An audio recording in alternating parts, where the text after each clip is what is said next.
Seu assento, por gentileza. Aleluia. Aleluia. Glória a Deus. Boa noite, igreja linda de Jesus Cristo. Preciosos. Queridos, hoje com muita alegria, de todo o coração, eu tenho a honra e a alegria e o prazer de mais uma vez receber aqui o pastor Marcelo Jamal. Vamos recebê-lo com honra.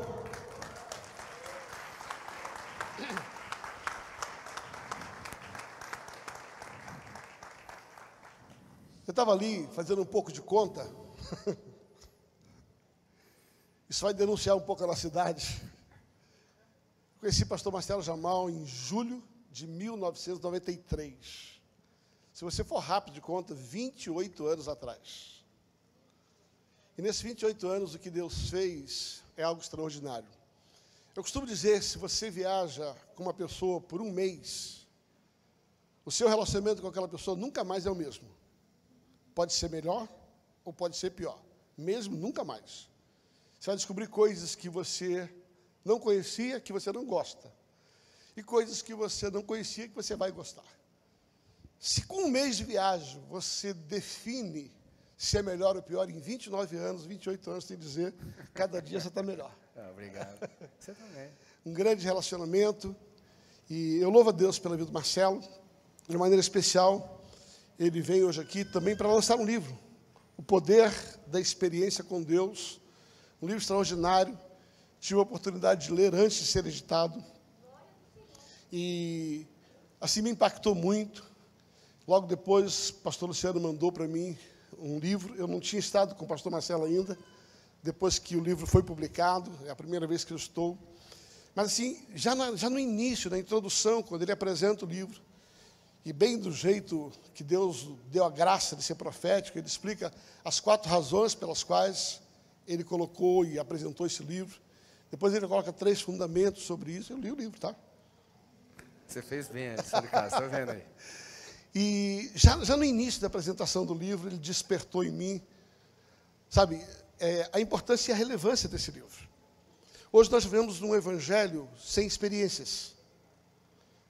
E o pastor Marcelo tem uma grande autoridade nesse campo da experiência com Deus, através da palavra. Transformar a palavra numa vida, numa experiência viva. E eu queria que você abrisse seu coração para poder ouvi-lo. Logo depois ele vai estar ali atrás, tem uma apresentação, separamos uma mesinha para ele dar um autógrafo para você. E eu quero desafiar você a não deixar nenhum livro naquele negócio, não sei quantos trouxe, tá?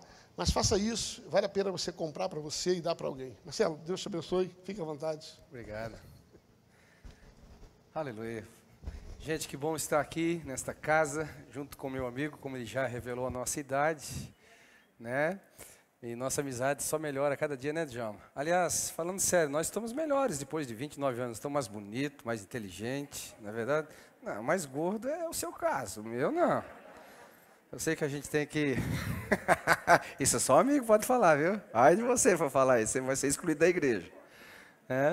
Mas nossa amizade realmente tem sido uma amizade de muitas experiências com Deus. Acho que nós tivemos experiências que, se Deus não nos tivesse dado, certamente nós não teríamos sobrevivido às situações vividas. Então esse livro tem muito da sua história, tem muito do que nós vivemos juntos, tem muito daquilo que Deus nos presenteou, nos honrou com experiências juntas. E eu gostaria muito que você tivesse esse livro nas suas mãos, porque eu estava conversando com um pastor um dia, e eu falando para ele a respeito do poder da experiência, o quanto é importante nós não termos uma igreja cheia de gente vazia de Deus. É possível? Ele falou assim, mas como isso é possível? Eu falei assim, olha, veja só. Paulo, quando ele chega em Éfeso, ele encontrou 12 discípulos ali. E uma das primeiras coisas que Paulo perguntou para eles foi, por acaso vocês conhecem o Espírito Santo? Falou assim, nós nem sequer sabemos da existência do Espírito Santo. Assim, uau! Então Paulo, com a sua mentalidade apostólica, começa a introduzir todo o ensino de Cristo àqueles irmãos, e toda aquela explicação, aquele entendimento se torna numa experiência. Você vai observar que eles entraram numa nova dimensão de fé. Eles foram batizados no Espírito Santo, com as evidências de falar em novas línguas, e manifestaram os dons do Espírito, profetizando uns pelos outros. A questão não foi só a experiência pessoal, foi na transformação da cidade. Se você olhar o que aconteceu com a história da cidade de Éfeso, era a hospedeira da rainha ou da deusa Diana, que comandava a atmosfera espiritual de toda a Ásia, ao ponto daquela igreja destronar Diana, onde os seus próprios adoradores falaram que ela chegaria ao descaso, ao total desprezo. Então o poder da experiência, ele é muito importante, mas também é uma questão que nós devemos atentar, porque é possível nós termos uma igreja cheia de gente vazia. Eu conversando com ele, eu falei assim, mas como que pode isso? Eu falei assim, o próprio Senhor Jesus falou para a mulher samaritana, nós, os judeus, adoramos a quem conhecemos, e vocês adoram quem vocês não conhecem. Como que pode isso? Olha, o apóstolo Paulo foi o mesmo que quando chegou em Atenas, ele olhou os altares, e ali tinham altares para todos os deuses, inclusive um altar para o Deus desconhecido. Quando Paulo toma a palavra para falar aos atenienses, ele diz, olha, eu estou aqui para anunciar a respeito desse Deus a quem vocês adoram sem conhecê-lo, mas eu o conheço. Então é possível nós termos um cristianismo técnico, é possível nós termos um cristianismo meramente intelectual. E eu conversando com esse pastor, ele falou assim, cara, eu nunca tinha escutado essa abordagem. Então deixa eu te falar uma coisa.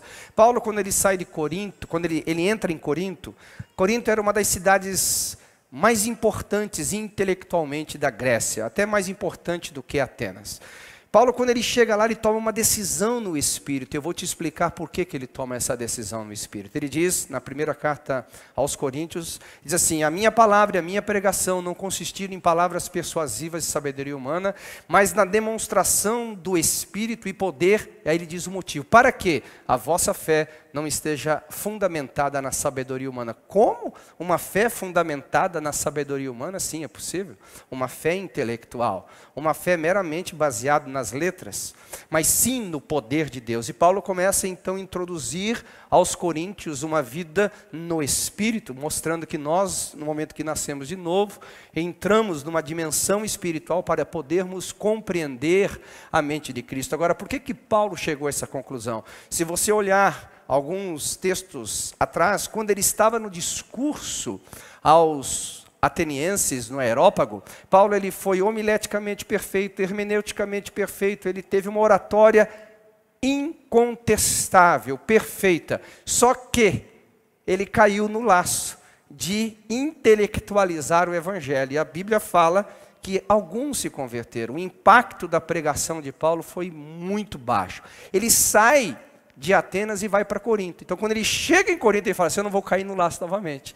Eu não vou entrar numa competição intelectual com a sede da intelectualidade, que era a Grécia, Atenas e Corinto. Ele falou assim, mas eu vou entrar no campo onde o ser humano que precisa entender a dimensão de Deus. Deus é espírito e ele procura relacionamento espiritual. Por isso que ele procura adoradores que o adorem em espírito e em verdade.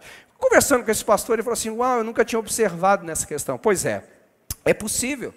E Deus tem me levantado, não só desses dias, mas a minha amizade com o Djalma já mostra que a gente já prega o evangelho há alguns aninhos, né, Djalma? A gente prega um evangelho há muitos anos. Eu tenho sido essa voz de levar a igreja de Cristo a uma dimensão que na realidade sempre foi dela. Sempre lhe pertenceu os lugares celestiais. Nós, como cristãos, estamos assentados com Cristo nas dimensões espirituais. E nós precisamos ter esse avivamento espiritual na igreja. O pragmatismo é extremamente importante porque ele faz as coisas acontecerem. Mas a essência com que as coisas estão sendo realizadas também são tão importantes quanto as realizações das coisas. E nós somos igreja é espiritual. Nós somos igreja que devemos valorizar a organização, mas o organismo é vivo, o organismo é espiritualmente saudável quando ele tem uma relação espiritual com o Senhor. E a minha pergunta é para cada um de nós aqui, qual a importância do desenvolvimento da nossa espiritualidade? Qual a importância do desenvolvimento das questões que retratam, de fato, a diferença de um homem natural de um homem espiritual? Eu abordo bastante questões nesse livro que vão ajudar você a despertar essas questões. Pois bem, isso é importante, foi sempre importante para a igreja. A igreja de Jerusalém foi a primeira igreja local plantada debaixo do ministério de Cristo, que veio para edificar a sua igreja.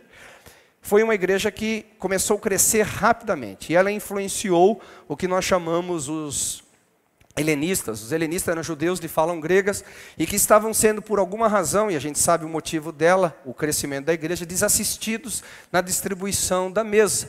Então os apóstolos falaram, é justo a causa, precisamos atendê-los, mas não é justo deixarmos a oração e a palavra para servir essa causa justa. Então não vamos fazer uma questão justa de forma injusta, vamos fazer o justo da forma justa. E aí o que eles fizeram? Escolham 7 homens. Agora uma questão interessante, boa reputação, ok, uma igreja ética. Fé, porque sem fé é impossível agradar a Deus. Mas havia uma questão interessante na escolha daqueles 7 homens, cheios do Espírito Santo.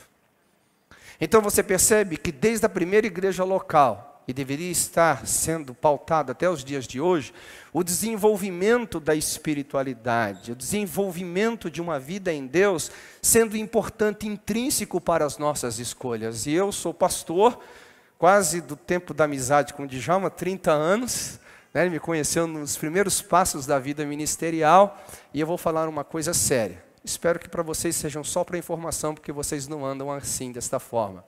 A espiritualidade hoje tem sido opcional. Hoje os cristãos não entram em crise porque não profetizam. Os cristãos não entram em crise porque não curam mais um enfermo. Eles não entram em crise porque não manifestam um dom ministerial. Eles entram em crise porque a vida aqui fora, no mundo, não está como eles gostariam que estivesse. Nós não entramos em crise porque nós não conseguimos mostrar um Deus invisível, visível na sociedade. Nós não conseguimos manifestar o impalpável de forma palpável. Nós entramos em crise porque a nossa vida não está como nós sonhamos. Deus parece que não está nos abençoando. Isso mostra a nossa carência de espiritualidade. Eu sou de um tempo em que quando nós, jovens, não éramos batizados no Espírito Santo, independente da forma como você crê na evidência do batismo, nós entrávamos em crise. Porque para nós era um valor importante. Para nós, os dons do Espírito Santo eram importantes. Para nós, ter uma relação profunda com Deus era importante. E hoje, talvez, nós escolhemos muito mais o pragmatismo. Se está dando certo, está bom, Deus está lá. E nem sempre é assim. Então, nós vamos tomando decisões pautadas nas nossas ideias, na nossa forma de enxergar as coisas, e ao longo do caminho, isso vai nos distanciando do propósito de Deus. Então eu espero que esse livro possa despertar você para que você acorde. Deus te chamou para um relacionamento pessoal com Ele. Deus te chamou para um relacionamento poderoso com Ele. E aqui introduzindo o assunto para começar a pregar, nós entendemos isso como glória. A Bíblia fala que o salário do pecado é o quê? A morte. E por nós pecarmos, nós somos o quê? Destituídos do quê? Da glória de Deus. Repita comigo, glória de Deus. Mais forte, por gentileza, glória de Deus. Ok, guarde essa palavra, glória de Deus. A Bíblia no livro de Efésios diz que haja glória na igreja. Guarde esse contexto. Haja glória na igreja e nós somos constituídos, destituídos da glória de Deus. Bem, o que é glória? Deixa eu te dar 3 sentidos da glória aqui, para te ajudar. Glória na Bíblia é o ato autorrevelante de Deus. O que é o ato autorrevelante de Deus? Onde Deus se torna conhecido. Você vai ver num dos capítulos desse livro, eu falo bastante sobre isso. Deus, ele sempre se fez conhecido, ele sempre quer ser conhecido. Deus nunca se fez de difícil. Deus, ele quer que nós o conhecemos. O autorrevelador de si mesmo é Deus. Deus sempre esteve presente na história da humanidade, sempre esteve presente na história da criação, sempre esteve presente, senão não teria história. Então, glória sempre está conectada ao ato autorrevelante de Deus. E toda vez que Deus se revela, Ele está nos chamando para um relacionamento. Você pode ver na Bíblia, toda vez que há glória, há uma revelação do caráter de Deus. Sempre que há glória, há algo da parte de Deus que é conhecido. E sempre que Deus se revela, Ele nos chama para o relacionamento. Ok? Está comigo aqui ou não? Por que o homem foi destituído da glória de Deus? Porque ele perdeu essa comunhão com Deus. O espírito humano foi destituído da glória de Deus. Por isso que nós não pudemos mais demonstrar a glória. Agora conecte, haja glória na igreja. Igreja é o lugar das pessoas que nasceram de novo. Se você nasceu de novo como igreja de Cristo, você tem que ser a expressão da glória, ou seja, você tem que ser um agente manifestador de quem é Deus. Você tem que ser um agente manifestador da seu caráter, da sua glória, da sua graça, daquilo que Ele deseja fazer. E para mim, eu acredito que sem experiência com Deus, não há essa igreja gloriosa. Porque sem o novo nascimento não há cristianismo.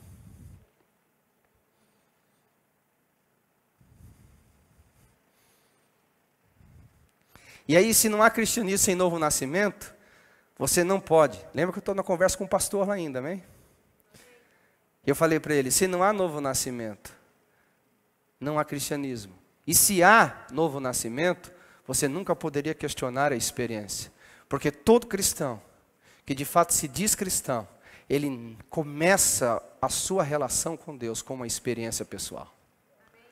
Então, no momento que alguém despreza o poder da experiência, automaticamente ele está desprezando o ponto central do cristianismo, que é o novo nascimento. Ele está desprezando o ponto central do que Cristo veio fazer por nós, nos restaurar a comunhão com Deus. Ele vem anular o mais importante aspecto da graça, que é nos devolver a glória. Glória essa que nos foi devolvida pelo renascimento, pela regeneração do espírito humano. Então nós precisamos acordar para isso.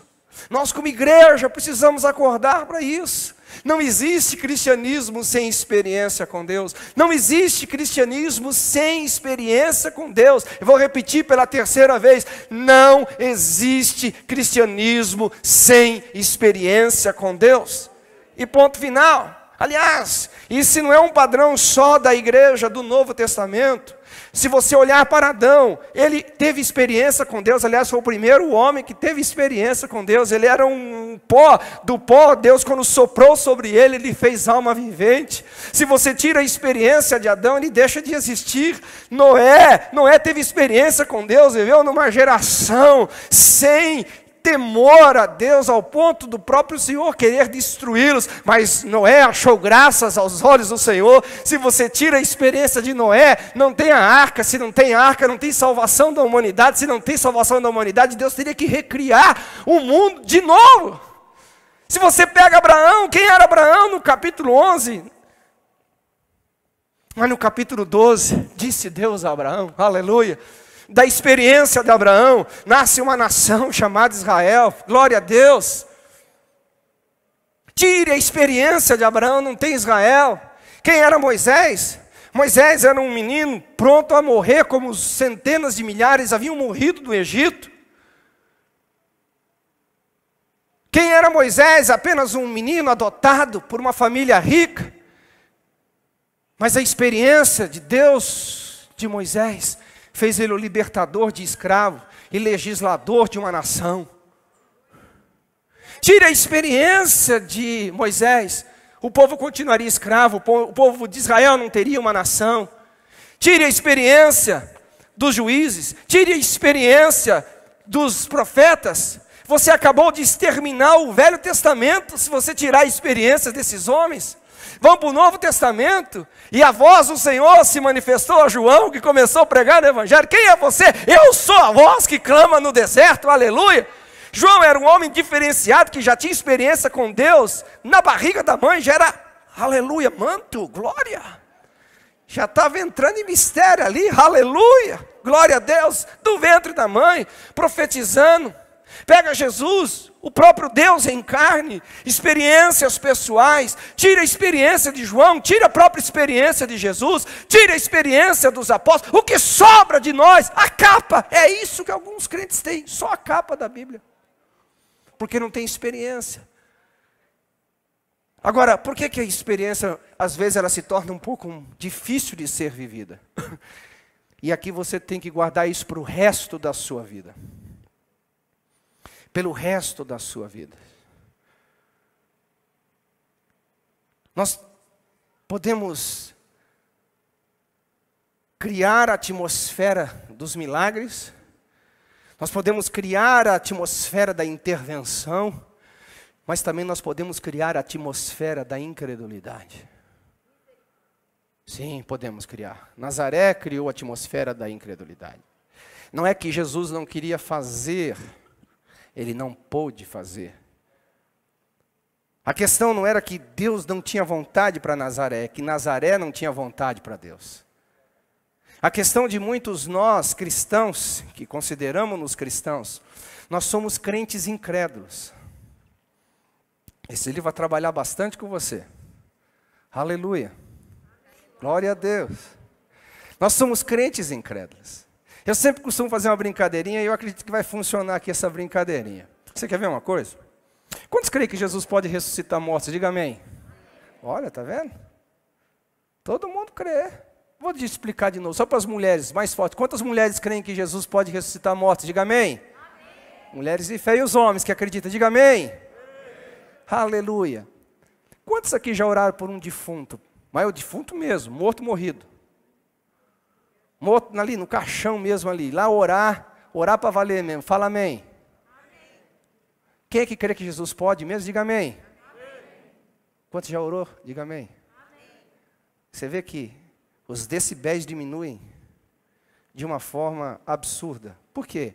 Quando a gente fala de Jesus, a gente crê que Ele pode. Mas quando a gente fala de nós, o quanto eu posso em Jesus, os decibéis já são quase inaudíveis. Porque na realidade nós não limitamos em nós mesmos. Nós limitamos a nossa fé, nós limitamos a ação de Deus em nossas vidas.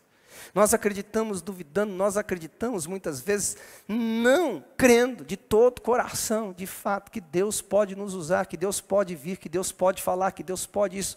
Nós estamos às vezes cheios de incredulidades por dentro, como esse pastor, que eu estava conversando com ele, e aquilo me despertou de forma muito extraordinária.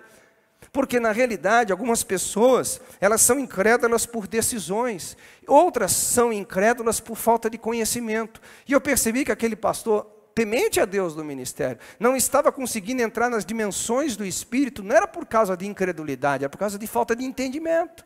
E o entendimento chega, e aqui que eu quero que você guarde de todo o seu coração, você começa a transformar a sua vida, você começa a transformar o seu ambiente pelo entendimento que você tem. Não é por acaso que a Bíblia diz em Romanos capítulo 12, que você tem que transformar a sua vida pela renovação do vosso entendimento.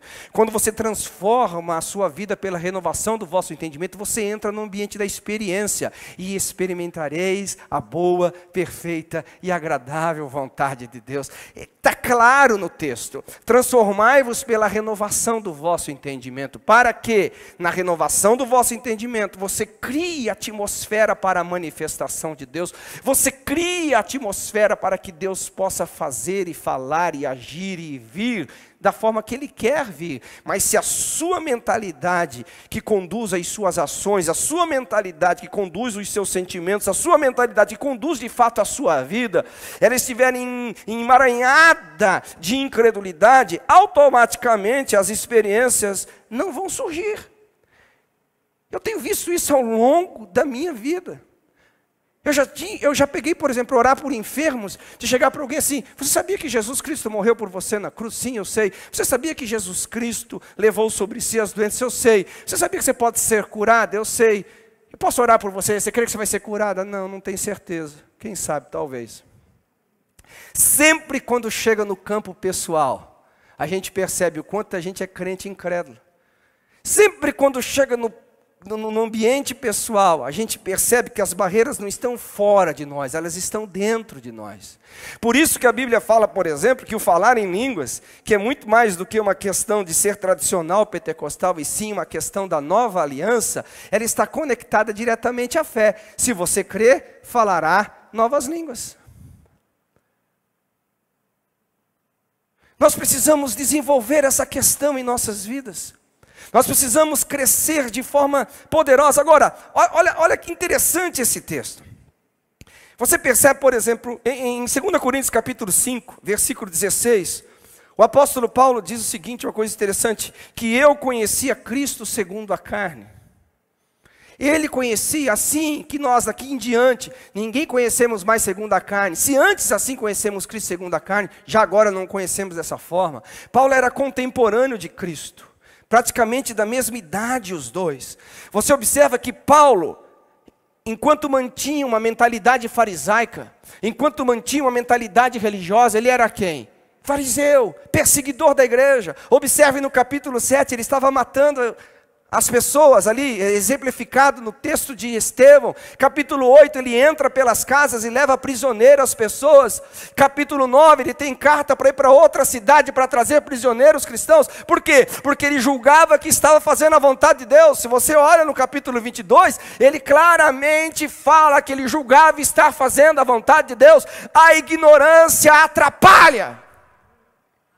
A ignorância incomoda. A ignorância não cria a atmosfera da manifestação de Deus. O que produz a ignorância? Ela produz um conhecimento religioso. Se você olhar no capítulo 22 de Atos, no versículo 3, vamos observar o que ele diz lá. Paulo fala que ele, na sua tradição, né, eu sou judeu, nasci em Tarso da Cilícia, mas fui criado nessa cidade aqui, fui instruído aos pés de Gamaliel, segundo o rigor da lei de nossos antepassados, sendo zeloso para com Deus, assim como todos vós sois nos dias de hoje. Aí, segue lá o versículo 4. Persegui esse caminho até a morte, prendendo homens e mulheres e os lançando na prisão. Agora você percebe que o entendimento de Paulo não era um entendimento da graça. Não era um entendimento aperfeiçoado em Jesus, era um entendimento religioso. E esse religiosismo mata quem o possui e mata as pessoas que estão ao seu redor. Então você começa a ter experiências na sua vida por intermédio de uma mudança interior. Quando a sua mentalidade começa a mudar, o ambiente ao seu redor começa a mudar. Quando a sua mentalidade começa a ser transformada, o ambiente ao seu redor começa a ser transformado. Vou ler novamente Romanos 12. Não vos conformeis com estes séculos, antes transformai-vos pela renovação da vossa mente, para que experimenteis a boa, perfeita e agradável vontade de Deus. Nós precisamos crescer nesse entendimento. Então, a religião, ela quer o controle. A religião, ela quer o domínio. E o cristianismo proposto por Cristo, eu sempre brinco dizendo que se Jesus não tivesse morrido pela causa de Deus, se Jesus não fosse o Cordeiro de Deus, morto antes da fundação do mundo, ele morreria da mesma forma, porque ele era uma ameaça para o sistema religioso. Aquele ser humano não poderia sobreviver, porque a proposta de Jesus acabaria com o reinado da religiosidade. Por isso que a religião sempre persegue aquilo que Deus está fazendo sobre a face da terra, porque ela começa a perder o controle da mente das pessoas, ela começa a perder o controle da vida das pessoas. Onde há o Espírito, há liberdade. Aleluia, glória a Deus. Então, falando para aquele pastor, que agora não é só mais para aquele pastor, são para vocês também. Eu falei para ele assim, qual é o medo das experiências?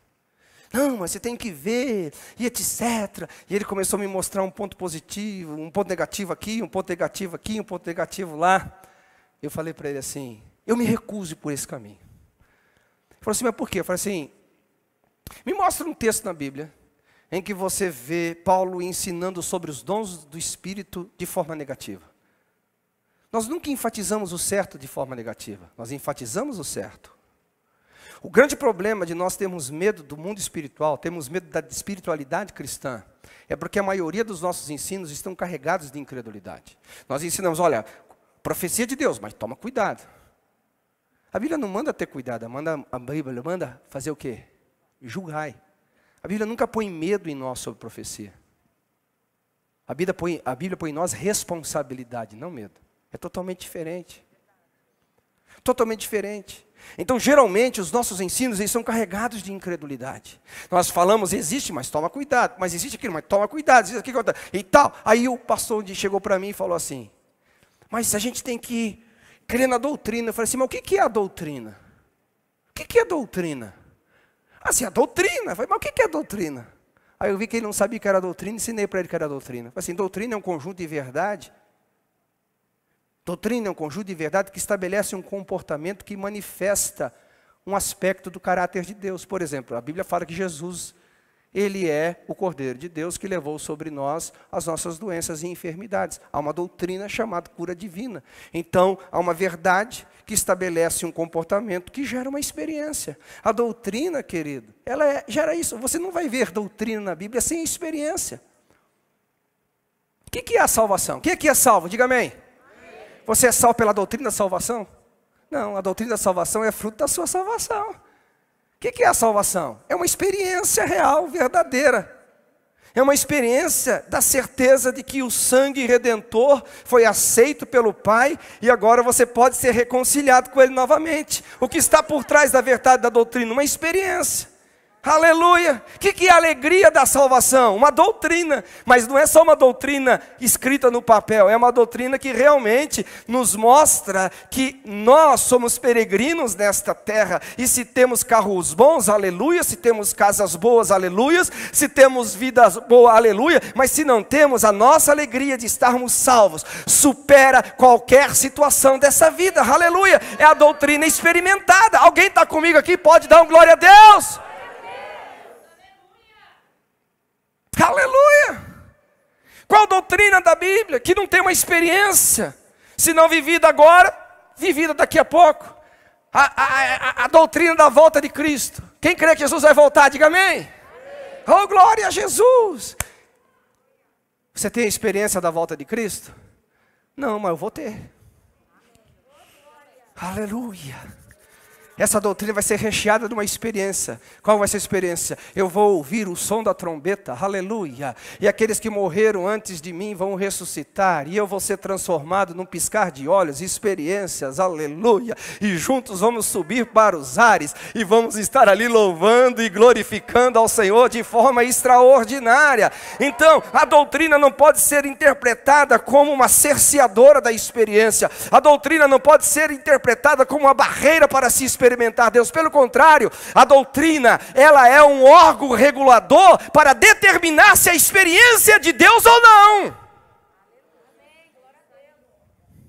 Aleluia! Não para cercear, não para amedrontar, não para nos roubar da coisa mais linda de que Deus é, Emanuel, o Deus presente, o Deus conosco, o Deus que habita dentro de nós diariamente, permanentemente. Glória a Deus! Glória a Deus!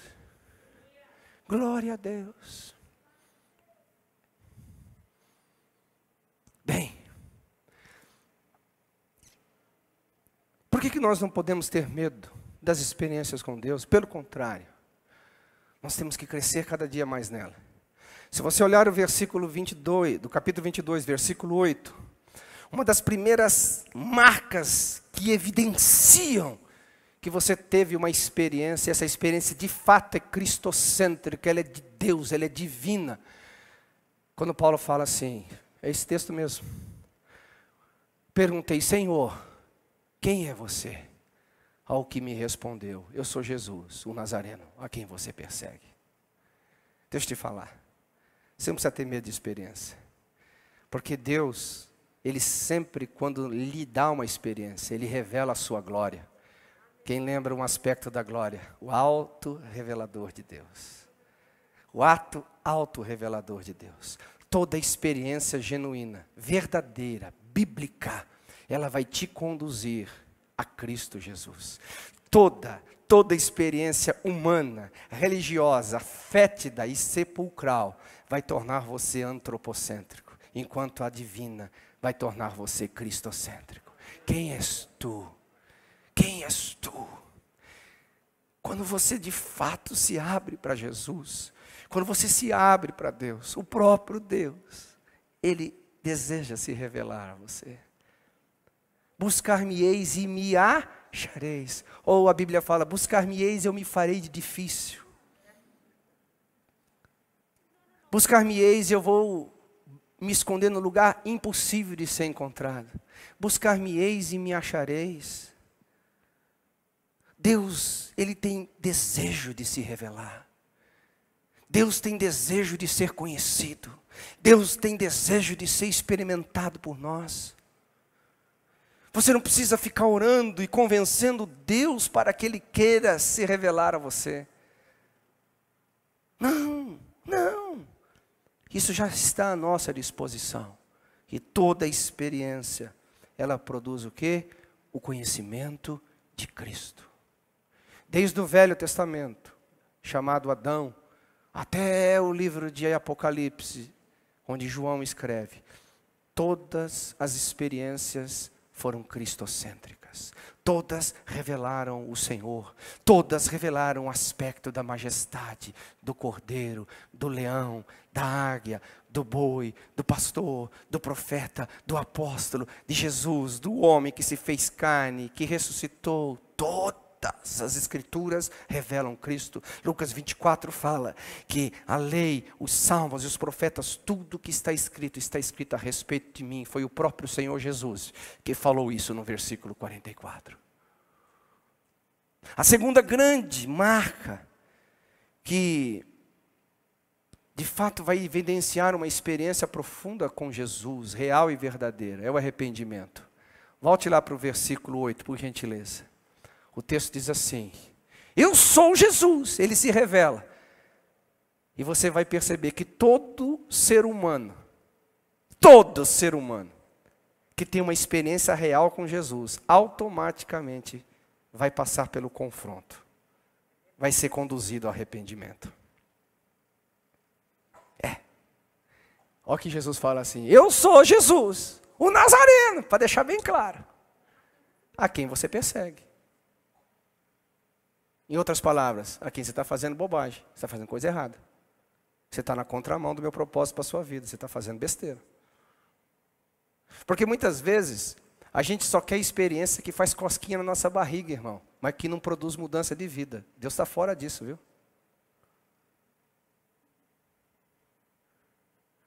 Deus quer experiências que produzem transformações. Deus quer experiências que produzem em nós uma mudança radical de vida. E não existe experiência profunda com Jesus que não produz também mudança de vida. Impossível. Impossível. Me mostre um homem na Bíblia que teve uma experiência profunda com Deus e não foi transformado em outro homem. Até Saul passou a profetizar. Uma das coisas que talvez levam as pessoas a desacreditarem um pouco das experiências é porque muitos de nós, quando somos visitados por Deus, não vamos para o segundo grande aspecto esperado desta visitação, que é o arrependimento. Eu sempre digo que é um ciclo. Eu gostaria que vocês guardassem essa palavra nessa igreja. Em toda igreja, em todo ministério, em toda a vida de seres humanos que andam com Deus, esse ciclo, ele é contínuo e ele é inevitável. O primeiro ciclo é a visitação. Deus vem e visita indiscriminadamente. Deus visita e Ele não pede contas de nada, Ele simplesmente visita. Mas se lembre, eu sou Jesus, o Nazareno, a quem você está perseguindo. O segundo ciclo é o ciclo da inspeção. Deus vai sempre ver o que você produziu com a visitação. Deus sempre vai averiguar o que você construiu com o que Ele te deu. Ele sempre vai averiguar o que você está fazendo com o que Ele te entregou nas mãos. Sempre, sempre, sempre, sempre, sempre. Isso está repleto de exemplos bíblicos. O terceiro aspecto, ou você volta para o fim da fila ou você passa de nível. Os grandes avivamentos terminam cedo, porque as pessoas ficam na experiência, pouco na transformação e poucos capacitam-se para o próximo nível. Pode observar isso. Quando Paulo percebeu aqui, ele falou assim, ele diz assim, o que você quer, Senhor? Versículo 10. Ah, você é Jesus? Eu estou te perseguindo. O que eu estou fazendo de errado? O que você quer, Senhor? Você percebe que a experiência, ela leva o ser humano agora a uma sujeição. Por que é importante a sujeição fazer parte da experiência? Como que você vai se sujeitar a quem você não conhece? Impossível. Como que você vai se sujeitar a quem você não entende? Impossível.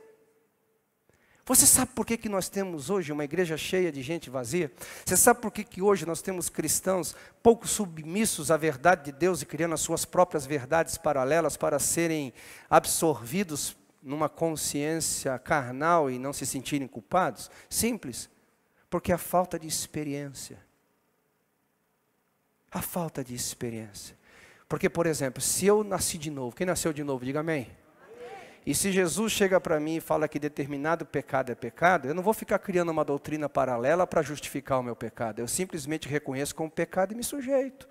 Porque eu tive uma experiência com ele. Eu não vou recalcitrar contra os aguilhões. Agora, por que eu começo a criar uma doutrina paralela para justificar o mandamento de Deus? Porque, na realidade, eu não tive uma experiência com Jesus. Eu tive uma experiência com a religião não transforma. A religião nutre por um tempo, até que o confronto chega. Quando o confronto chega, a única coisa que vai produzir mudanças é a verdadeira experiência com Jesus. Todos nós estamos dispostos a seguir Jesus, até que o preço não fique muito caro. Senhor, eu quero te servir. Ah, tá bom, o que eu tenho que fazer? Segue os mandamentos. Quem lembra dessa história? O menino encheu o peito e falou assim, eu desde a minha mocidade sigo isso. Ok, desde a sua mocidade, muito bem. Então agora vai e venda todas as suas propriedades, pegue os seus bens e dê aos pobres, vem e me segue. O que o menino fez? Virou as costas. O que aconteceu com aquela vontade? O que aconteceu com aquele desejo profundo de querer servir a Deus? Quando eu falo de experiência, eu estou falando de experiência em Deus e para Deus. Estou falando de experiência que serve ao propósito do reino. Experiência que transforma o ser humano num outro ser humano. Que transforma o homem capaz para servir ao propósito dos céus. E isso exige o que? Sujeição. O que tu queres? Então o Senhor fala para ele, vá lá, fica na determinada casa, na determinada rua, e eu vou te dar ordens ao que você deve fazer. O que Paulo fez? Obedeceu. Somente isso, obedeceu. Ele não ficou lá dizendo, mas e o farisaísmo? E a carta que eu tenho na mão? Eu seria aproximadamente o substituto de Gamaliel. Ele não ficou, por isso que ele diz, eu considerei tudo como refúgio. Eu considerei tudo como perda, porque para ganhar a sublimidade de Cristo, quando a experiência é real, todas as demais coisas não equivalem em se render ao propósito do Senhor. Hoje em dia, depois de 30 anos no ministério, quando eu vejo um crente não querendo mudar de vida, eu não fico mais tentando mudar a vida dele, eu fico tentando mudar a sua mentalidade. E a sua mentalidade é fruto de uma experiência com Deus. Você não muda comportamento, você muda mentalidade. Agora, se você não é marcado, se o evangelho não é vivo para você, se a graça de Deus não é poderosa na sua vida, tudo o que o evangelho pôr como exigência fica como carga, como peso. Por isso que tem essa doutrina idiota por aí, dizendo que não tem mais lei, não tem mais a lei de Moisés, irmão, mas tem a lei do Espírito, tem a lei do amor, tem a lei da honra, tem a lei da graça, tem a lei de Cristo. Por que vocês estão me olhando com essa cara de crente?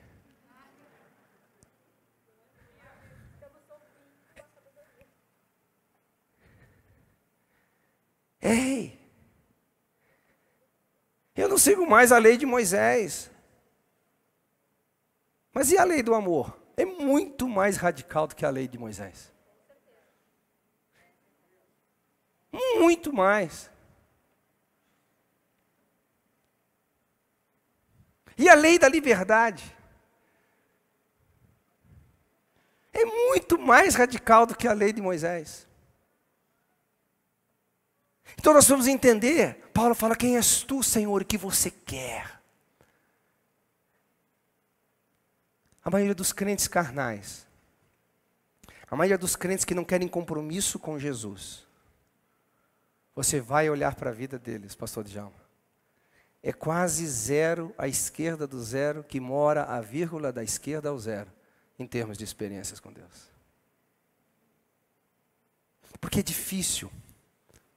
E o próprio Deus, entendendo isso, fala na sua palavra em Hebreus capítulo 12, diz assim: todos quanto ele recebe por filhos, ele disciplina.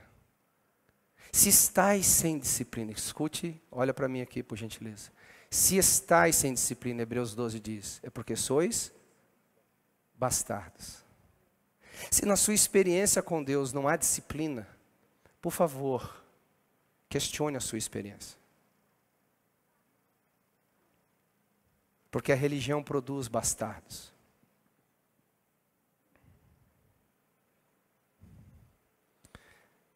Esses dias eu estava conversando com uma pessoa, não é ninguém.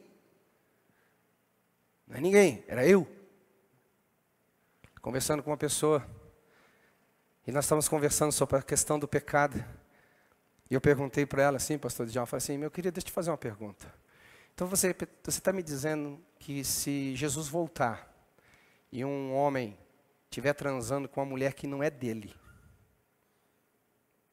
e se esse homem estiver no momento do coito sexual, na hora que tocar a trombeta, esse homem vai para o céu sem nenhum problema? Assim vai, pastor. Não, fui eu que ouvi, não foi mais ninguém. É não piscar de olho, irmão. Acho que na hora do coito não dá para pedir perdão, não. Não dá, irmão. Tem coisa que não dá para infantilizar o negócio, não.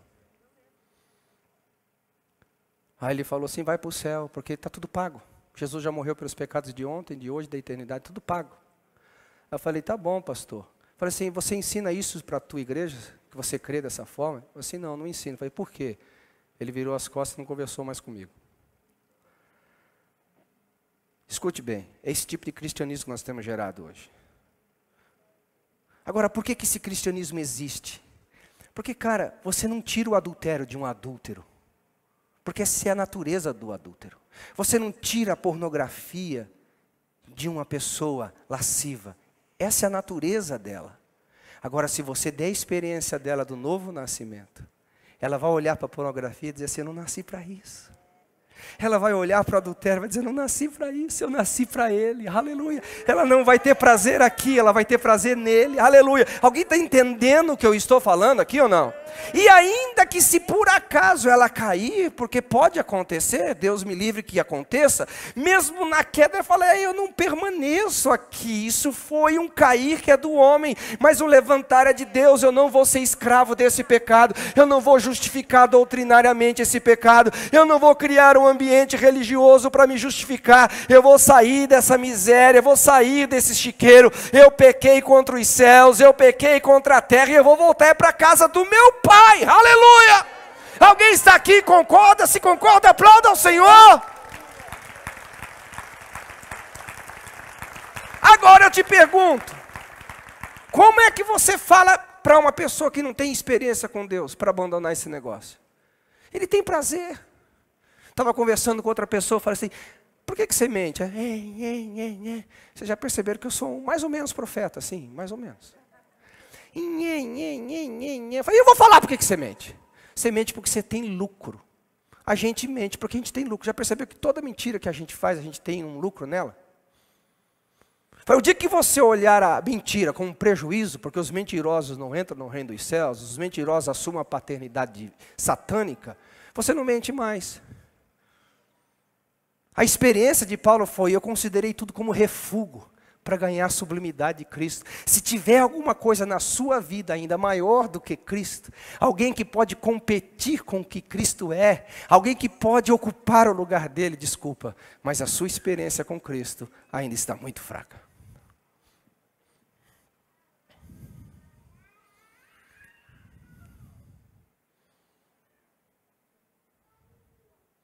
Esse é o grande problema dessa geração.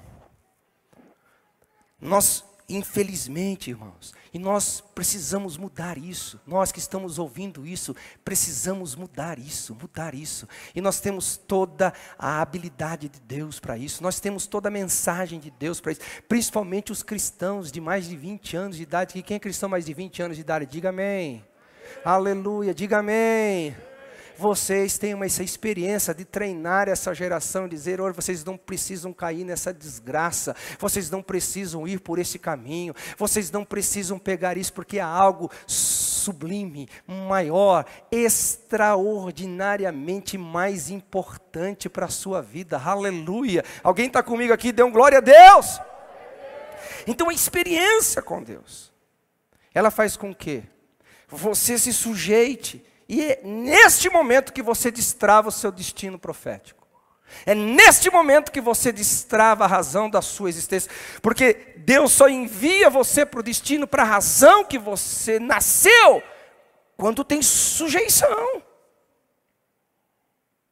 Você percebe que Paulo, quando ele se entrega, ele pergunta, quem tu és, Senhor? Deus envia Ananias. Ananias então mostra para ele, Paulo, a experiência que você teve não é só sua, porque o Jesus que apareceu para você, apareceu para mim, aleluia, nós estamos ligados, nós estamos conectados, nós estamos no mesmo movimento no reino, você tem uma parte, eu tenho outra, mas o Senhor te diz que o seu ministério, você vai ser chamado. Então Ananias começa a descrever o ministério de Paulo, e isso a religião não fez por mais de 40 anos, e isso a religiosidade de Paulo não fez por mais de 40 anos, quando ele escreve em Gálatas capítulo 1, versículo 15, ele diz, e o Deus que se aprove a revelar a mim, o seu propósito, o qual me foi dado desde o ventre da minha mãe. Paulo tinha um chamado desde o ventre da mãe, mas ele precisou da experiência que transformou sua natureza, que confrontou o seu estado pecaminoso, que lhe deu um espírito de sujeição. Quando isso aconteceu, ele destravou um destino profético para a sua vida.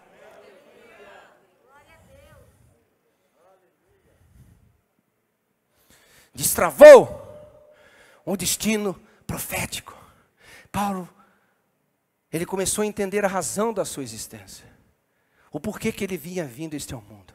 Você pensa, irmão, que Deus fica brincando com você de unidunité, salame, mingue, a profecia agora é para você. Que é isso, meu irmão? Deus, quando você se tornou carne, você já era um sonho, com um propósito, um destino estabelecido. O que você precisa entender agora é que você não se encaixa dentro de uma história para somar o que está sendo feito na história. Você faz parte daqueles que com Deus vai escrever a história. Você tem que mudar essa questão aí. Inverter esses polos.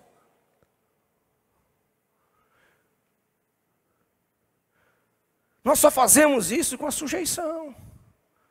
Com a sujeição. Então, quando Paulo fala assim a respeito disso, né, ele fala uma coisa interessante. Capítulo 26, que é o mesmo texto, vai lá no versículo 19. Ele fala a mesma coisa, no capítulo 22, 14 e 15, mas põe lá no 26 e 19. E eu respondi, Senhor, eles bem sabem que eu ia de sinagoga em sinagoga, prendendo e açoitando os que criam em Ti. Segue adiante. Quando se derramava o sangue de Estevão, tua testemunha, eu também estava lá presente, consentia nisso, e até guardei as pessoas que o matavam, a capa das pessoas que o matavam. Agora vai para o 26, 19. Olha o que o texto fala a respeito, nesse mesmo contexto. Achou o 26, 19 lá, querido? 26, 19. Assim, ó rei Agripa, não fui eu desobediente à visão celestial.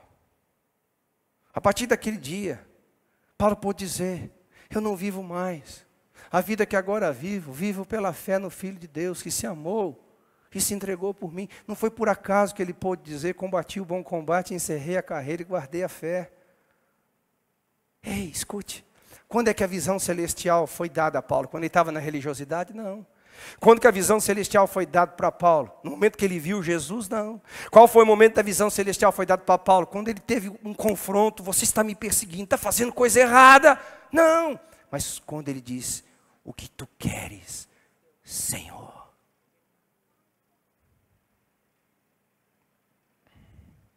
Eu fico me perguntando às vezes, isso não é para você, estou perguntando para mim, estou tornando meus pensamentos públicos. Geralmente, Senhor, eu fico pensando, as pessoas obedecem ao chamado, quando o chamado faz parte dos sonhos dela. Sabe quando o chamado vem como um trailer que você põe assim, vai te dar uma qualidade melhor de vida? Aí as pessoas obedecem claramente, facilmente.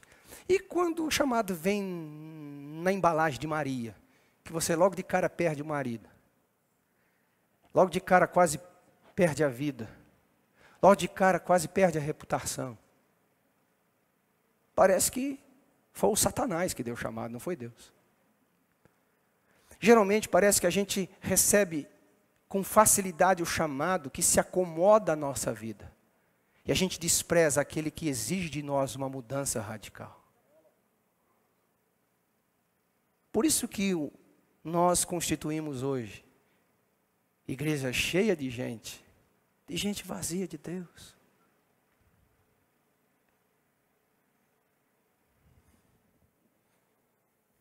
Eu me lembro de um rapaz, muito querido, muito amado meu. Eu sempre dizia para ele, cara, você tem um chamado. Não, não posso, tem uma empresa. Não, você tem um chamado. Eu não posso ter uma empresa. Você tem um chamado, eu não posso ter uma empresa. Cara, você pode fazer os dois juntos momentaneamente. De repente, Deus te chama ou a vida inteira para ser um bivocacionado, ou você vai assumir um dos dois, você tem um chamado. E a questão é que a empresa quebrou. E aí ele entrou, você sabe o que é empresa quebrada. Quem já tem empresa quebrada aqui, não fala, porque eu não quero alimentar a sua dor de novo. Dói demais, né? Quebração é doído demais. Aí quebrou e tal, daí ele veio conversar comigo e falou assim, eu tenho um chamado. Falei assim, rejeitado. Falei, cara, eu não posso te colocar no ministério agora. Falei, por quê? Para te proteger. Assim, me proteger? Sim, para te proteger. Porque todo mundo sabia que você tinha um chamado e sempre você disse não a ele, porque você tinha uma vida melhor. Se você vier ao chamado agora, as pessoas vão dizer, ele está buscando um cabide de emprego. Eu quero poupar o seu chamado. Melhore de vida de novo. Depois você volta para dizer sim ao seu chamado. Não sei porque ele não é mais meu amigo. Nunca mais conversou comigo. Mas ok. Pelo menos ouviu a verdade. Nós temos que parar a pensar sobre isso, queridos. É muito difícil você se sujeitar a quem você não conhece. É muito difícil você se sujeitar a alguém que não faz sentido para você. É muito difícil se sujeitar a alguém que não tem força sobre a sua vida. Isso vem da onde? Da experiência. Eu posso dizer com toda tranquilidade a respeito de mim, eu acho que o Djalma poderia falar a mesma coisa a respeito dele. Eu não estou aqui falando de mim como um ser infalível, pelo contrário, estou cheio de falhas. Mas hoje, você só consegue, única coisa, tirar de mim é a minha própria vida. Porque não tem como, porque a única coisa que se arrancar o meu chamado de mim, é eu morrendo. Não tem mais nada nessa vida que pode me tirar o chamado. Um dia eu ouvi um pastor falando assim, só Deus pode tirar o chamado. Os dons de Deus são irrevogáveis, irmão, ele não vai fazer isso. Quem está comigo, diga amém. Amém. O problema é que nossa geração, a gente sempre tem um plano B. A gente sempre tem uma opção a mais. E o nosso nível de sujeição com Deus é um nível de sujeição que é muito circunstancial. Extremamente circunstancial. Eu estou orando tanto para Deus mudar isso. Quem diz amém? Amém. Uns 2 améns. Eu sei que é difícil falar amém para isso, mas aleluia. É a máscara, eu vou considerar que é a máscara. Bem, a experiência, sabe o que ela faz? Ela ajuda você a continuar a caminhada. Porque o versículo 1 do capítulo 22, vocês perceberam que eu estou baseando a mensagem de hoje só no capítulo 22 de Atos praticamente, só fui para o 26 uma hora aí. Olha o que diz lá: irmãos e pais, escutem-me agora o que tenho a dizer em minha defesa. O que Paulo usa como defesa? Ele usa a vida passada. Vocês bem sabeis quem eu era. Vocês bem sabeis o que eu fiz. Vocês bem sabem onde eu caminhei. Ok? Mas eu tive uma experiência com Jesus. Você sabe o que vai preservar você na caminhada? É a sua experiência com Jesus. É o quanto você já viveu dele. É o quanto você já experimentou dele. É o quanto Jesus para você é real. Enquanto Jesus for para você vir uma igreja, num culto legal, com músicas legais, ouvir um pregador legal, cara, a caminhada vai ficar muito curta. Mas quando Jesus realmente for um marco na sua vida, sempre que alguma coisa querer te parar, você vai olhar para o autor da sua fé.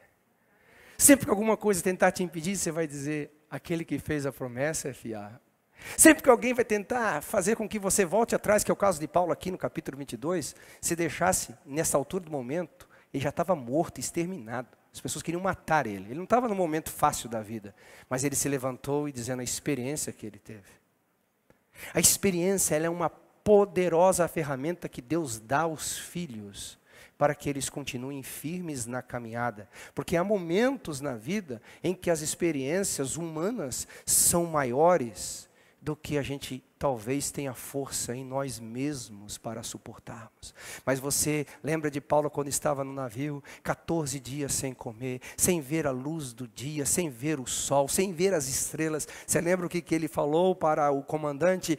O Deus a quem eu sirvo, em cuja presença estou, ele enviou um anjo para mim. Não mudou o cenário continuou sem estrela, o cenário continuou nublado, eles continuaram sem comida, mas o que fez Paulo se manter a experiência? O Deus em cuja presença estou enviou o seu anjo e ele falou comigo. Você se lembra daqueles 3 meninos que disseram: nós não vamos dobrar diante do seu pedido de jeito nenhum, eu quero ver se não vai mesmo, eu vou acender a fornalha 7 vezes, mas pode acender. Aí o bruto idiota do rei disse: então eu quero ver se esse teu Deus vai te libertar. E eu gosto da resposta daqueles caras, aleluia. Se ele vai nos libertar, não nos compete, mas o que compete a nós. Nós temos o nosso Deus como o único Deus, e nenhum outro ídolo é digno da nossa adoração. E ainda que isso custe a nossa vida, custará, porque nós não vamos nos dobrar, aleluia.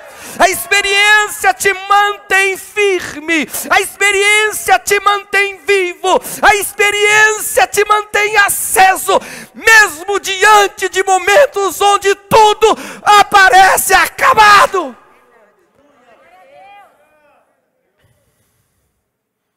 Aleluia! Aleluia!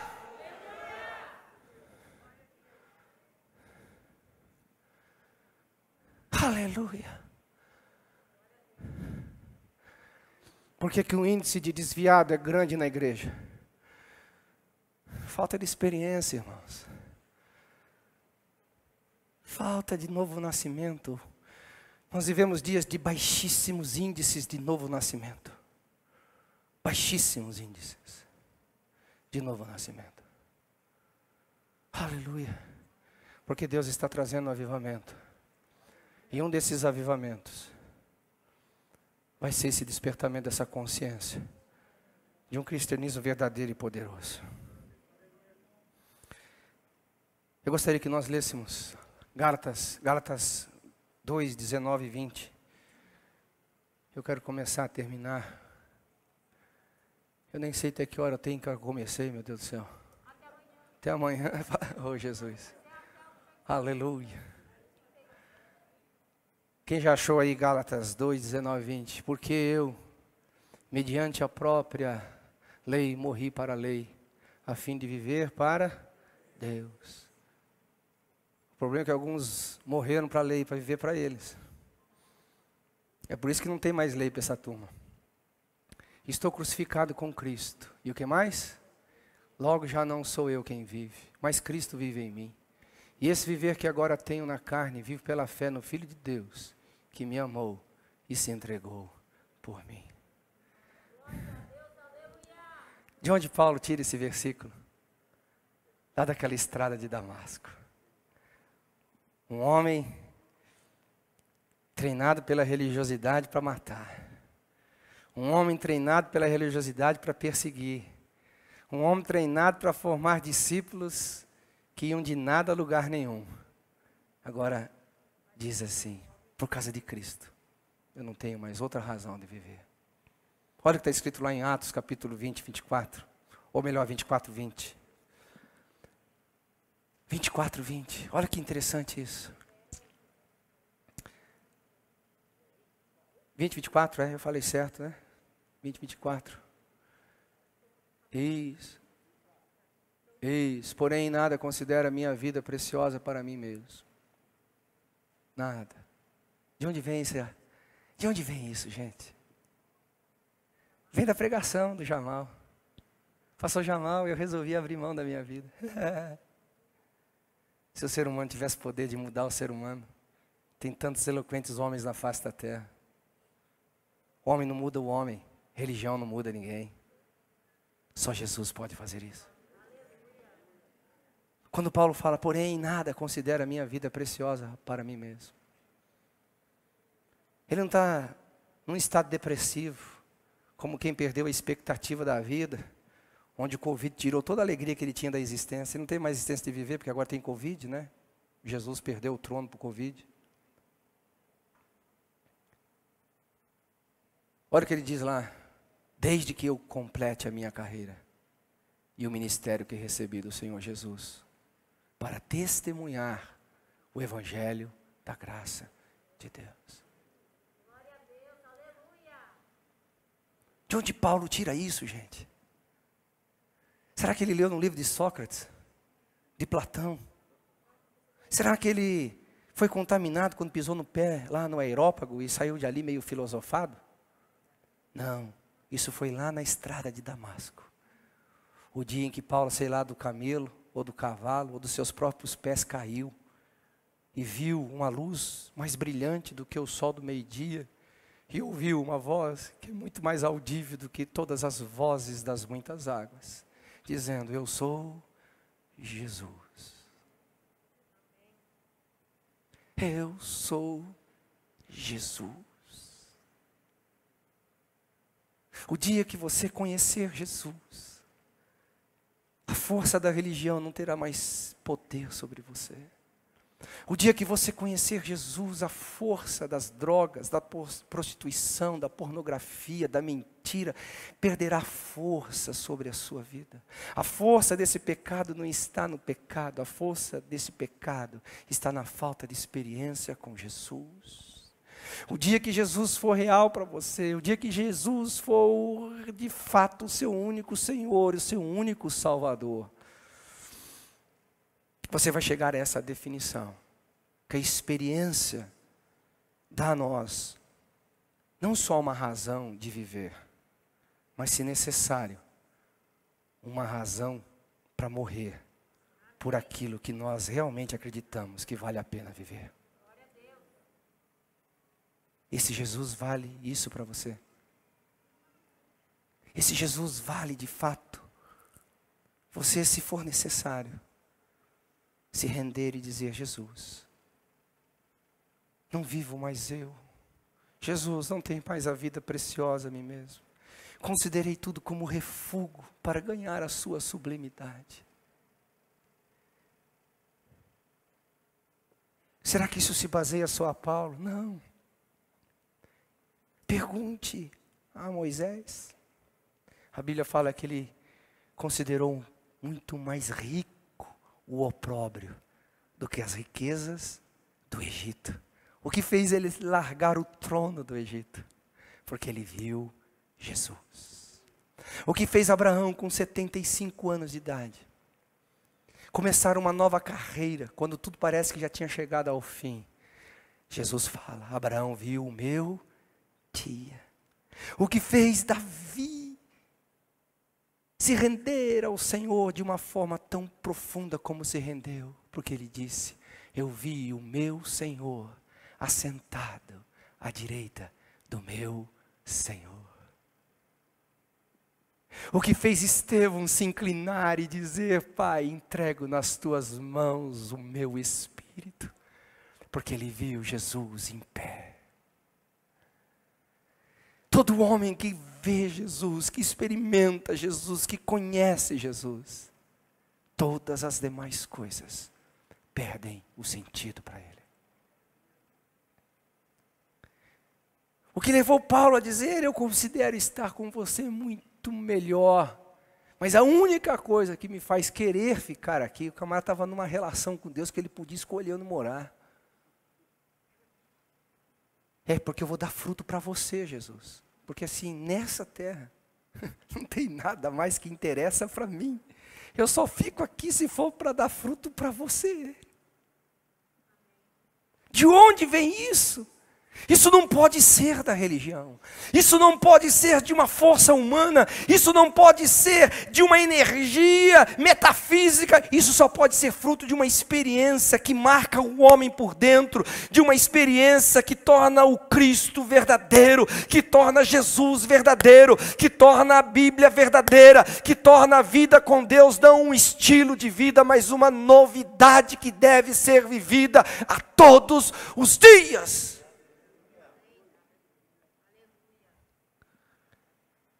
E quem é que pode nos dar essa experiência? Quem é que pode nos dar isso? Jesus confiou isso ao ministério do Espírito Santo. Coloca para mim lá João 14, 26, eu estou terminando já, prometo, essa parte da mensagem. João 14, 26, mas o Consolador, o Espírito Santo, o Pai enviará em meu nome. Esse ensinará a vocês todas as coisas e falará que se lembre de tudo que eu lhes disse. Olha aí o ministério do Espírito, quem é? Cristocêntrico. Quem quer conhecer o Espírito? Diga amém. Se você quer conhecer o Espírito Santo, você vai ter que permitir ele fazer o que ele foi enviado para fazer. Ensinar sobre Jesus.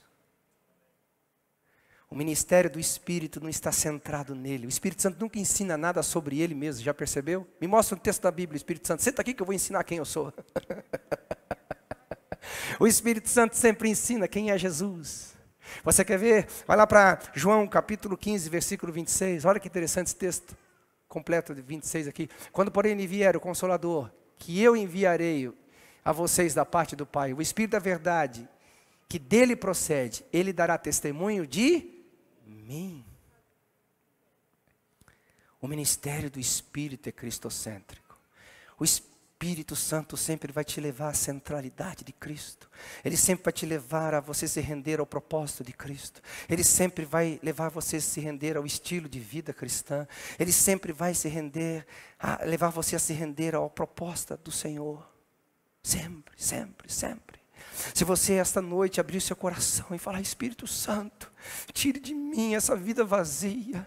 Espírito Santo, tire de mim essa religiosidade. Espírito Santo, tire de mim essa aparência que socialmente ela me protege, mas quando eu entro para o meu quarto eu quero morrer de um vazio interior. Eu sinto como se fosse a síndrome do impostor. Espírito Santo, tira de mim isso. Você pode trazer a revelação de quem é Cristo. Você pode gerar em mim a imagem de Cristo, porque o que Romanos mostra, que o grande propósito do Evangelho é que nós sejamos formados à imagem de Cristo. Esse é o grande propósito. Deus tem a vontade de ter uma família onde todos somos semelhantes a Cristo. Hebreus capítulo 2 fala a mesma coisa. Então, se nós nos abrirmos ao ministério do Espírito, para que o Espírito forme em nós o caráter de Cristo, para que o Espírito Santo gere em nós a vontade de Cristo, para que o Espírito Santo gere em nós a imagem de Cristo, para que o Espírito Santo gere em nós a verdade de Cristo, para que o Espírito Santo nos molde a imagem de Cristo, certamente você não ficará mais um cristão sem experiência, porque eu não creio no ministério falido do Espírito Santo. Ele tem o poder de entrar aonde a ciência não entra, ele tem o poder de transformar o que ninguém pode transformar, ele tem o poder de esclarecer aquilo que ninguém pode esclarecer a você até hoje. Deixa ele entrar e entronizar Cristo na sua vida. Deixa fecha. Eu sei que essa mensagem, ela tem um teor muito para cristãos, mas também para não cristãos. Abre teu coração, você que está aqui pela primeira vez. Há 30 anos atrás, me lembro como se fosse hoje. O menino da jaqueta amarela, sem experiência de nenhuma com Deus, sem nenhuma expectativa de vida. Tem no livro, você vai ler depois. Chego num culto, onde o homem olha para mim e fala tudo a respeito da minha vida. E eu olho para aquilo ali e no momento não estava entendendo nada. Mas uma coisa eu me lembro como se fosse hoje. De repente eu fui pego por dentro. O espírito do arrependimento entrou em mim. E a verdade daquele homem falando se tornou verdade para a minha vida. E nunca mais eu fui o mesmo homem. Eu dormi fumando 4 carteiras de cigarro. Eu acordei e nunca mais fumei na minha vida.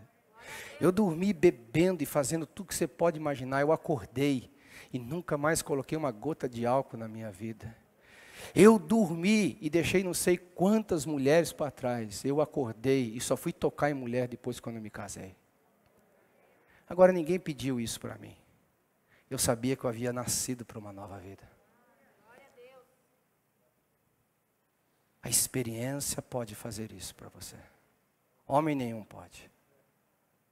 Venha para Jesus, sai da religião, sai de você mesmo. Você pode ficar em pé no seu lugar, eu queria orar por você. Aleluia. Quem está com a verdade no seu coração, diga amém. Amém. Aleluia. A gente pode ter um pouquinho de música, Djalma, não? Aleluia. Amados, eu queria orar. Eu sei que nós estamos com uma certa restrição de distanciamento social. Eu até, inclusive, tomei muitas broncas, porque de onde eu vim a gente já está um pouquinho mais... Não usa mais máscara, nada. Eu nunca tomei tanta bronca na minha vida em 2 dias. E eu falei, não, eu sou rebelde, é que eu estou sem entendimento. Então eu não vou chamar você aqui para frente, eu não quero expor você a uma... Mas Deus é Deus de perto e Deus de longe. Eu tenho uma palavra de Deus para algumas pessoas aqui dentro. Eu não estou falando para gente que não teve experiência, estou falando pela parte do Senhor aqui.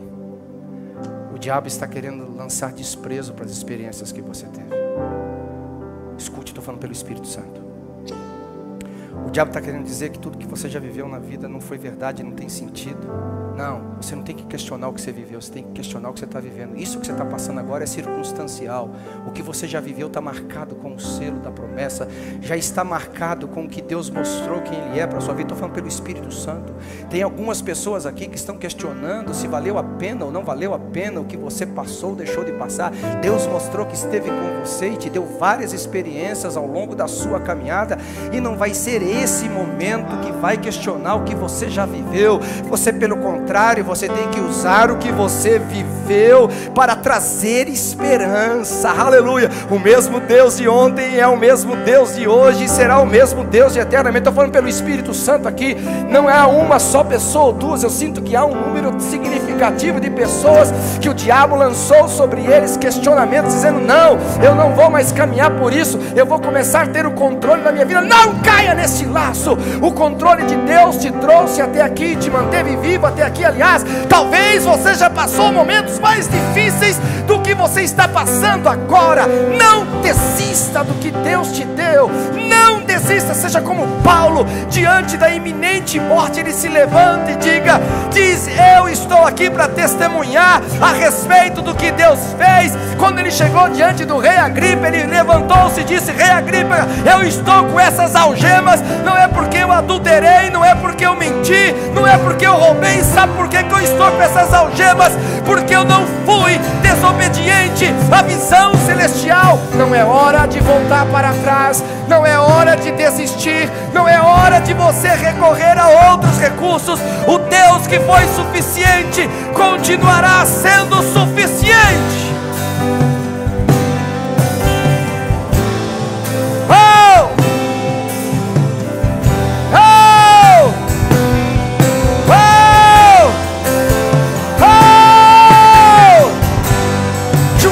quando achou que estava tudo terminado e foi para o cativeiro de Patmos, ali começou uma nova história.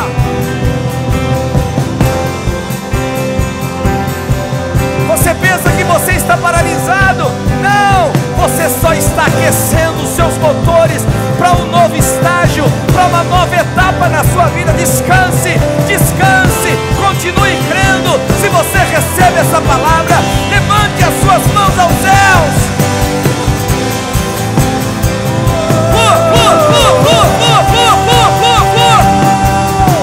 Eu quero conhecer Jesus. Eu quero conhecer Jesus. Eu quero conhecer Jesus. Eu quero conhecer. É um tempo de renovo. É um tempo de renovo. É um tempo de renovo. É um tempo de renovo. Deixa o Senhor reacender a sua paixão. Deixa o Senhor reacender o fogo no seu coração.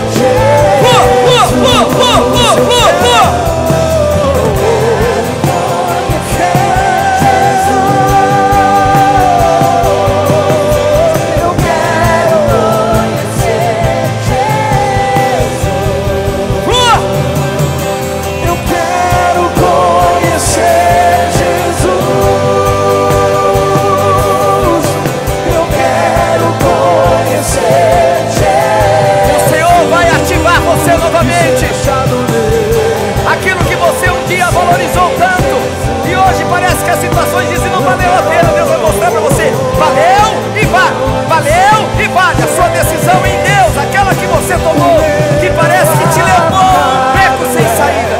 Aleluia. Você vai ver o milagre de Deus aí. Você vai ver a intervenção de Deus aí. Você vai ver, você vai ver, você vai ver.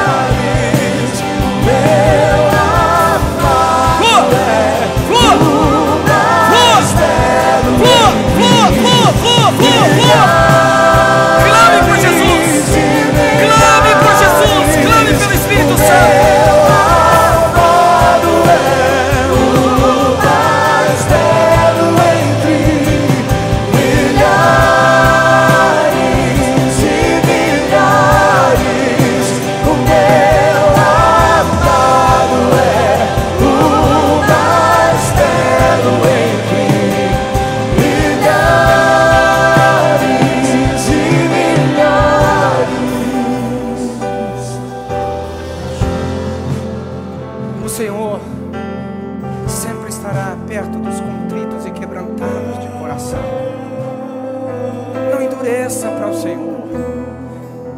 Deus, eu reconheci essa noite que eu te servia religiosamente, mas eu quebro esse bico de águia velha.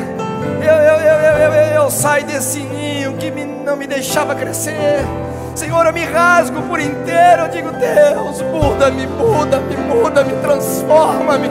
Faça-me um adorador verdadeiro. Faça-me um homem verdadeiro. Faça-me um homem, Deus, cheio das suas experiências, cheio da vida do Senhor dentro de mim. Eu não quero fazer parte dessa igreja cheia de gente vazia. Eu quero fazer parte dessa igreja cheia de gente cheia de Deus, cheia de experiência, cheia de vida, cheia de caráter, cheia de unção, cheia de dons, cheia da vida de Deus. Vamos, levante as suas mãos, rasgue-se a Ele, renda-se a Ele, e o processo de transformação vai acontecer. Creia, creia, creia, creia. Vamos. Eu me rasgo. Sim. Por inteiro. Sim. Faço tudo, mas vem novamente. Sim, Senhor. Eu mergulho. Sim, Senhor. Na minha ardente, mas peço que tua presença aumente. Não é tempo de desistir. Não é tempo de encolher as mãos. Não é tempo de retroceder. Não é tempo de voltar atrás. É tempo de avançar. É tempo de ir para um novo degrau de glória. Creia nisso. Uma nova estação está sendo inaugurada. Um novo tempo está sendo inaugurado. Novamente eu mergulho na minha ardente. Eu peço que tua presença aumente. E se eu passar pelo fogo, Ele está comigo lá. não temerei na tua fumaça. Sim, eu sei que Ele está comigo. Em todos os momentos Ele está comigo. As águas não me submergirão. O fogo não me queimará. Não sei mais viver. Ele é o meu tudo. Ele é a razão da minha existência. Quem já pisou no santo dos santos, É lá que Ele quer viver. outro lugar. Oh, renove a sua paixão pela glória. Renove a sua paixão pelo fogo. Flua, flua, flua. A glória de Deus. Flua, flua, flua. Quem já pisou no santo dos santos, em outro lugar, não sabe viver. E onde estiver, clama pela glória, a glória de Deus. Aonde está a igreja apaixonada por Jesus? Aonde estão os adoradores apaixonados por Jesus? Aonde estão aqueles que dizem: eu não tenho nada mais precioso nessa vida senão ao Senhor?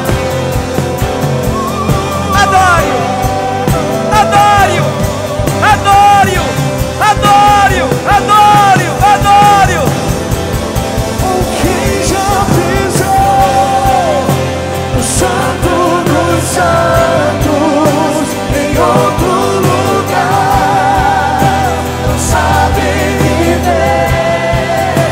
E onde estiver, clama pela glória, a glória de Deus.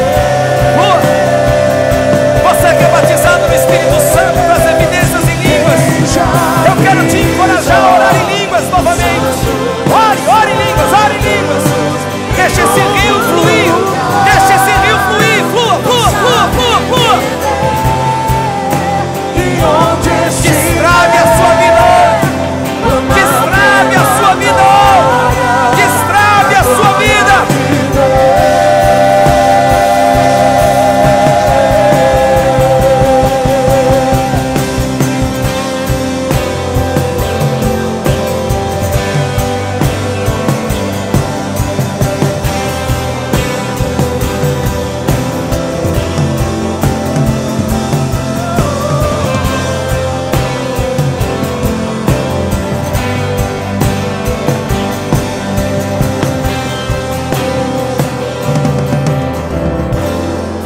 Senhor, Senhor, o profeta um dia orou para aquele menino e disse: Senhor, abra-lhe os olhos, abra-lhe os olhos, para que ele veja que maior são os que estão conosco do que aqueles que estão ao redor. Senhor, tu partiu o pão para aqueles 2 discípulos que estavam desesperançados da vida, e eles então tiveram o seu entendimento aberto e voltaram para o seu destino. Senhor, eu oro por cada um de nós. Abra os olhos que um dia a religião fechou, abra os olhos que um dia o sofrimento fechou, abra os olhos que um dia a incredulidade fechou, abra os olhos do nosso entendimento para entendermos a sua grandeza, a sua sublimidade, a sua majestade, a sua graça, o seu amor, a sua riqueza, a sua profundidade. Ah, Senhor, queremos te conhecer